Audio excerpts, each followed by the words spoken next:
like you're supposed to have it all together, but inside you're wondering how everyone else makes it look so easy? You're not alone.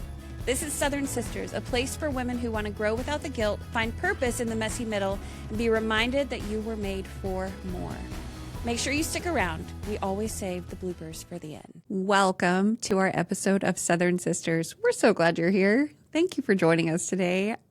Thank you so much for your support and for all the love that we feel from you guys. If you could do me a favor and like, share, subscribe wherever you're listening so that we can share more of this message that you're not alone and that you're seen with the world, that would be amazing, and we would be so grateful.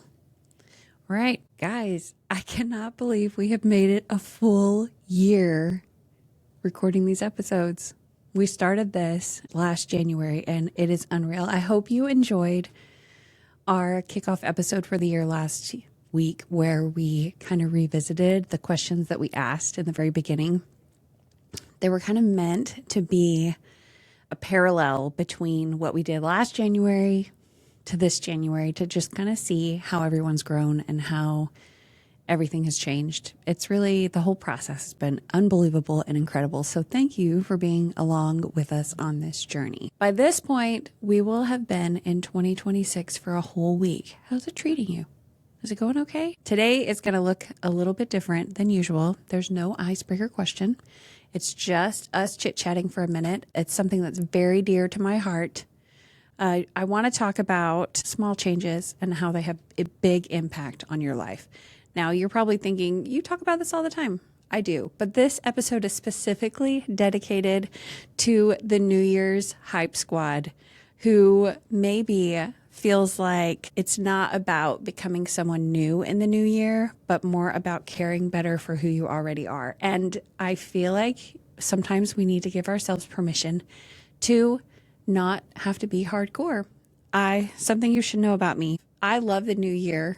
I love pulling down all the Christmas decorations. I know my kids think it's heartless, but I love the fresh start and the newness of the new year and how you're going into 26. And we're all looking around like, okay, what are our goals? And I feel like sometimes you can get so discouraged from goals of the past that you haven't met that it makes you think, why even bother? And that is not why we are here. I've had years where I have gone all in on wanting to do whatever that, whether that be health related, whether that be financial, whether it be social. There are some years that have been hardcore and all in. And I find myself being really discouraged. And I don't want that for you. So I'm going to show you and kind of share how I have modified my New Year process to make it a little bit more gentle on myself and actually more easy to accomplish. So it's not as discouraging. If you know me, you know I love history. So I wanted to start off talking about a woman in history who had small changes but made big impact. Okay, when you think about people who changed the world, we often picture bold speeches or dramatic moments. But one of the most impactful changes in history came from a woman who focused on clean sheets, fresh air, and washing hands. You know who I'm talking about? It's Florence Nightingale. Her story is she was a nurse, and soldiers were dying more from infection than they were from injury. And hospitals were overcrowded, dirty, and poorly ventilated. And instead of reinventing medicine, she just noticed small problems and went about fixing them. What were some of the things that she focused on? She focused on cleanliness. She focused on ventilation, having good airflow in the rooms for patients. She focused on record keeping and consistent routines. So she didn't introduce any groundbreaking cures. She just introduced better habits to those that she was serving. And the results, these small practical changes drastically reduced the death rates of the hospitals that she was in charge of, so much that it trickled out into healthcare everywhere. And that was a huge, huge thing. Florence Nightingale didn't heal people by doing more. She healed people by doing things better, one step at a time. What strikes me about her story is that she didn't become a different person to make an impact. She didn't have to upgrade to a 2.0 version of herself. She used what she already had, observation, discipline, and faithfulness, and applied it consistently through her career. And guys, it made such a huge impact. So maybe this year doesn't need to be a brand new version of you. Maybe it just looks like a few better systems, better care in spaces that you already occupy, or better rhythms. Florence Nightingale famously said, "I attribute my success to this. I never gave or took any excuse." That may seem bold. That may seem a little scary. And you're thinking, what? I have all the excuses all the time for wanting to not make change and not do better. But the people that were successful, no excuses. Just keep plowing on, even when you get to the roadblocks. There's a workaround. Okay, so everyone listening within the sound of my voice feels the pressure, the January pressure to hustle. You know, you have the guilt that comes with it. What if this year isn't about the new version, but instead a more honest, present version of yourself? I think honesty is probably the number one thing that holds people back. I'm not talking about being honest with people that you come in contact with. I think most people are honest. I think that the trouble is being honest with ourselves.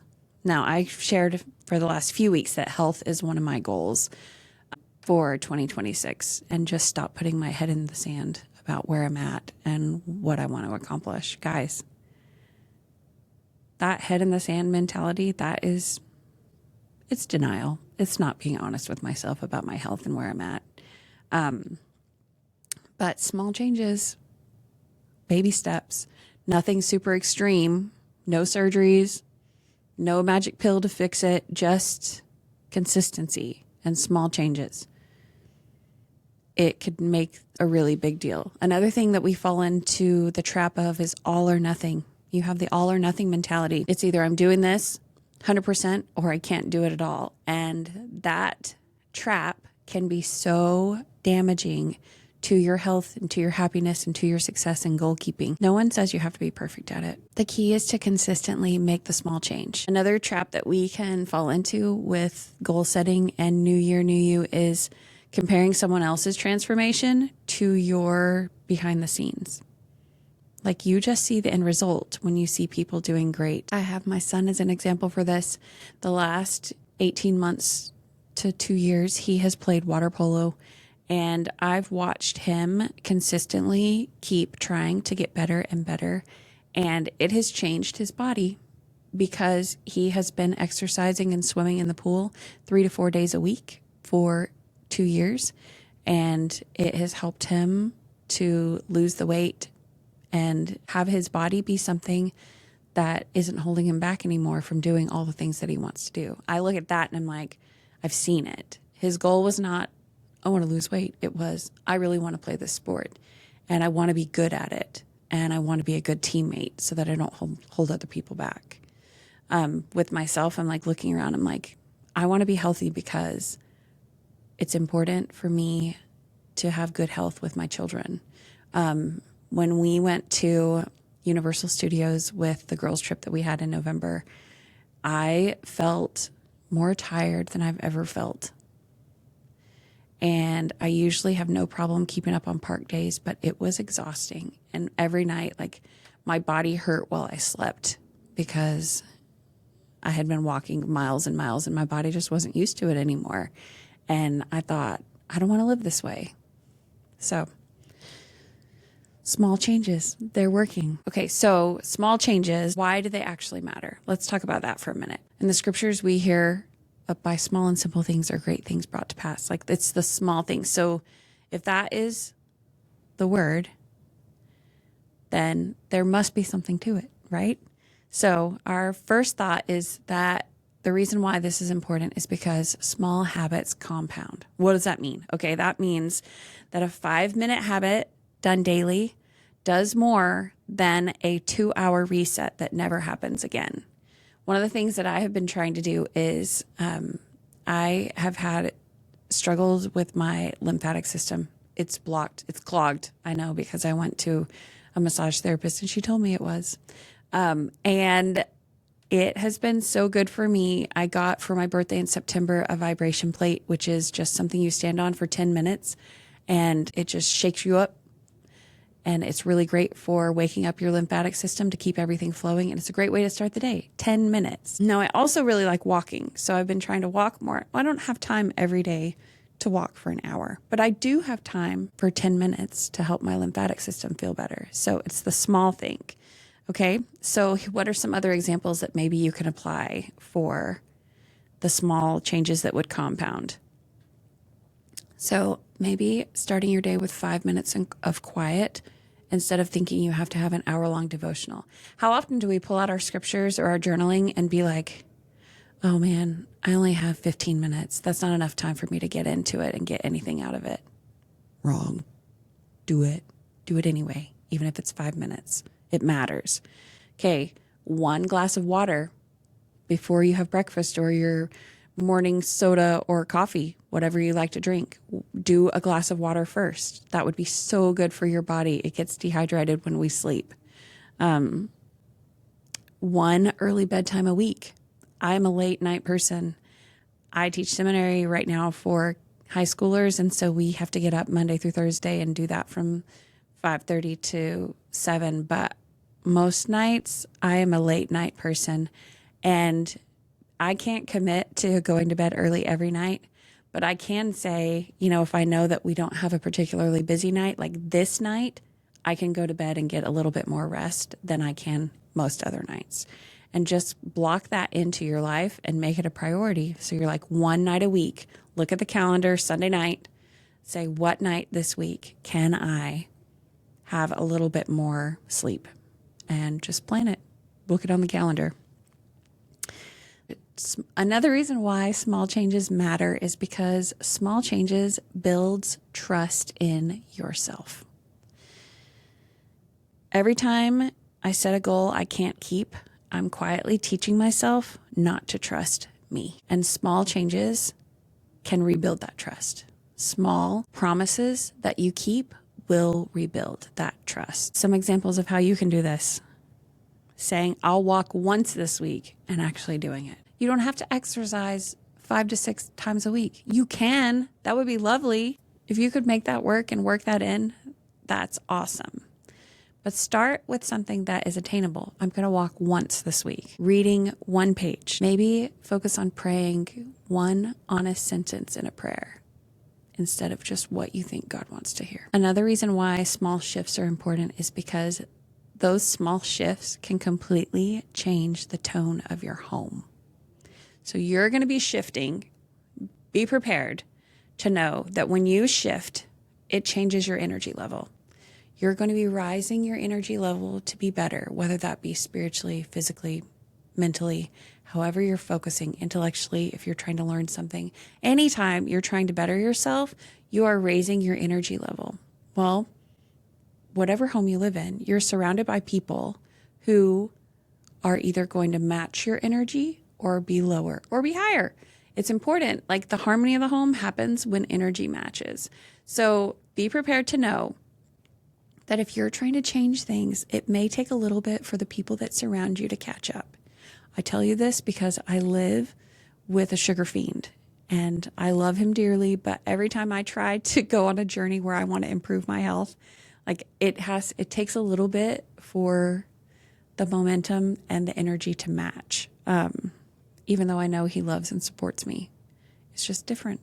It's a different wavelength. You're going to be operating on a different wavelength. So having some small shifts in your home can help make that transition easier. What does that look like? Maybe instead of saying we're not going to fight for 2026, what if we just say we're not going to raise our voice? You can be pretty creative in how you handle life without raising your voice. Maybe a small goal that could be helpful is choosing presence over productivity for 10 minutes. Like you're not going to say, I'm going to sit down and play, or I'm going to, devote this one-on-one time with every person in my house. Like maybe just say 10 minutes. I can be present for 10 minutes a day with someone in my home and see how that ripples and changes the tone of your home. I think it could be really cool. Another thing that could change the tone in your home is having scrolling limits on what you're consuming with social media. No one likes to hear this, but it really is impactful. I was talking with my missionary girl over Christmas, and we were talking about how much social media affects your soul. And I was telling her you can either be a liver of life or a watcher of life. And we both decided we wanted to be livers. So we're going to be livers of life and not just watchers. Step away from the scroll and make the decision to go to bed earlier or make a meal or get yourself organized for the next day. Like, be intentional about that time right before bed when usually everyone is doom scrolling. Okay, small obedience unlocks inspiration and invites the power of grace in your life. So this is another example of how a small change can make a big difference. God rarely asks us to leap. He usually asks us to take the next small step. What does that look like? This could look like sitting in silence and meditating. It could look like opening your Bible or scriptures without a plan. This would be where Courtney would insert her funky finger of faith. It could also look like letting go of control in one area of your life. What would that look like for me? I have been working on letting go of control of recognizing that God has a plan for all of my children, and it's not up to me to decide what that looks like or how they're supposed to act. They have their own mission to fulfill, and my job is just to love. Sometimes I think, especially as parents, we are disappointed because the reality doesn't look like what we think it should look. But the truth is, everything is built by divine design. And if we can let go of control of things looking like we think that they should, it's a small thing that could be very impactful. So I'm going to say, with one child in particular, I'm going to just see the good, see the small good, notice the small good things instead of looking at the big outburst. Okay, what are some practical small changes? How do I think that you should approach 2026? Well, you may be listening and thinking, okay, but what does this actually look like? Here are a few examples of where you can start. Maybe you just want to change your world by improving one small health habit. Or maybe you want to improve your mental health by having one small boundary. What about your spiritual health? Maybe this year is the year that you put into place one small spiritual rhythm. What about with our emotions and relationships? What if this is the year that you choose to forgive one person? And for mindset, because you know that is one of our most favorite jams. What is one small mindset shift you could change that could literally reframe your whole year? I shared this a few weeks ago, but mine is that I'm not broken. I was divinely made, and my body can do what it's meant to do. That is really hard because every day I wake up and feel rickety, old. And I think, so old, nothing's working like it's meant to.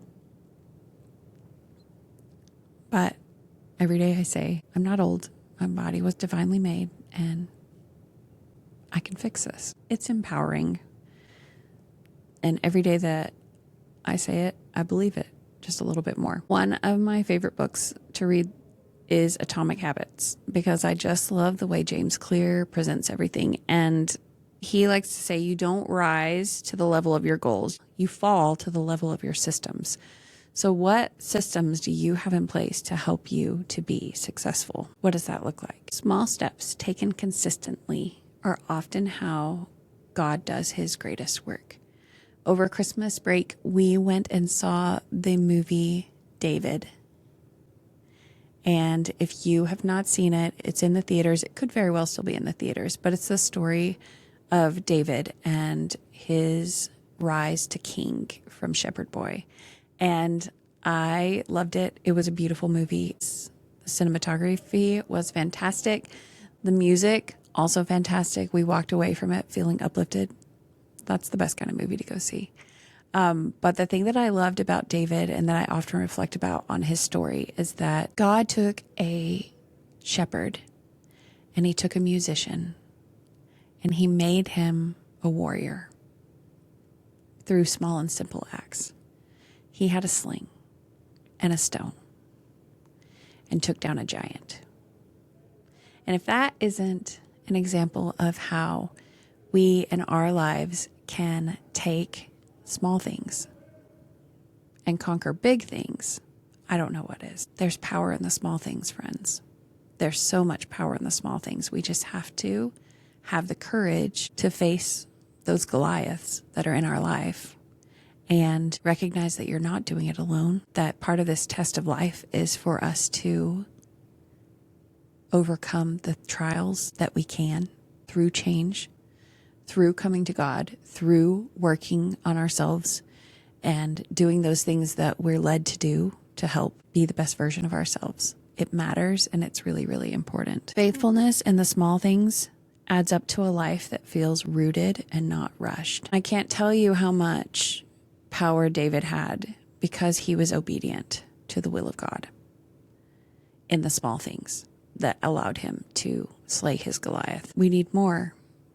In this world of crazy, the only peace we're going to be able to find is through Jesus and coming closer to God. So if that is something that you are able to work on this year, I commend you. Faith is hard because it's something that no one ever sees, but it can have the most impact on your life and the life of those around you. If you can stand as a beacon for faith, it matters. And it's really, really important. Don't give up. Slow growth is still growth. Maybe this year doesn't need a whole new version of you. Maybe it just needs one small, honest shift and the courage to stay with it. So, our reflection question for the day is, what's one small change you could actually keep? And until next time, keep striving, and we'll see y'all soon. Now it's time for the bloopers. Bloopers. Have a great new year. I'm trying to think, is there anything else? Don't forget you're not alone. If you're feeling like that little feeling inside of you that says, I'm ready for a change, step into it. Don't be afraid to take that first tiny step.